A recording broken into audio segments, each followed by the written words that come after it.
नमस्कार दोस्तों, आप देख रहे हैं खबरनामा। मैं हूं आयुषी गौड़। 2025 में महाकुंभ मेले का आयोजन प्रयागराज में होने जा रहा है, जो दुनिया के सबसे बड़े धार्मिक मेलों में से एक है। हर बार की तरह इस मेले में न केवल भारत बल्कि दुनिया भर से हिंदू श्रद्धालु पहुंचते हैं। साथ ही अन्य धर्मों के अनुयायी भी इस मेले की रौनक देखने आते हैं। 13 जनवरी से मेला शुरू होकर 26 फरवरी को अंतिम शाही स्नान के साथ संपन्न होगा।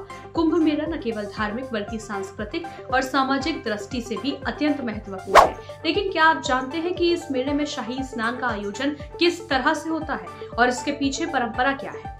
शाही स्नान सबसे पहले नागा साधुओं के अखाड़े के सदस्य करते हैं और फिर उसके बाद आम श्रद्धालु स्नान करते हैं। लेकिन क्या आप जानते हैं कि आखिर अखाड़ा होता क्या है और इसे बनाने के पीछे वजह क्या थी?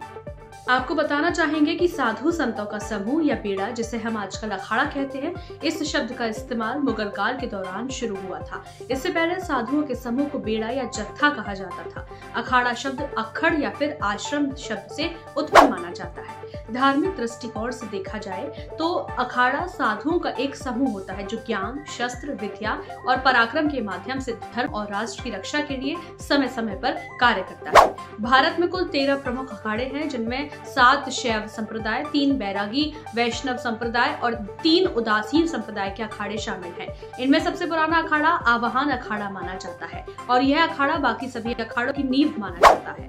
भारत में हजारों साल पहले साधु और ऋषि मुनियों का जीवन बिल्कुल अकेले, साधारण और परिश्रम पूर्ण होता था। हालांकि 8वीं शताब्दी में आदि शंकराचार्य ने अखाड़ा परंपरा की शुरुआत की थी। उन्होंने धर्म और राष्ट्र की रक्षा के लिए शास्त्र और शस्त्र में निपुण साधुओं का एक संगठन तैयार किया था। उनका उद्देश्य था कि इन साधुओं की शक्ति और पुरुषार्थ से राष्ट्र को बाहरी आक्रमणों से बचाया जा सके। समय के साथ यह परंपरा बढ़ी और साधुओं के इन संगठनों को अखाड़ा के रूप में जाना जाने लगा।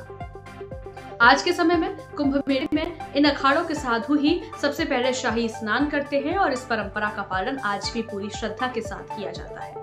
इसे शुरू करने का श्रेय भी आदि शंकराचार्य को जाता है, जिन्होंने साधुओं को विशिष्ट दर्जा दिया था और उनके सम्मान में यह परंपरा शुरू की थी। आपने देखा कि महाकुंभ मेला केवल एक धार्मिक आयोजन ही नहीं बल्कि यह एक सांस्कृतिक धरोहर भी है, जो हजारों साल पुरानी परंपराओं को जीवित रखे हुए है।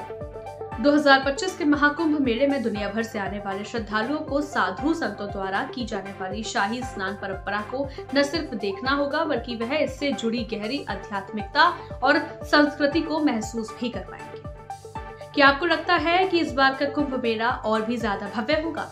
अपनी राय हमें कमेंट्स में जरूर बताएं। साथ ही और ऐसे ही रोचक अपडेट्स के लिए हमारे चैनल को सब्सक्राइब करें। धन्यवाद। आप देख रहे हैं खबरनामा।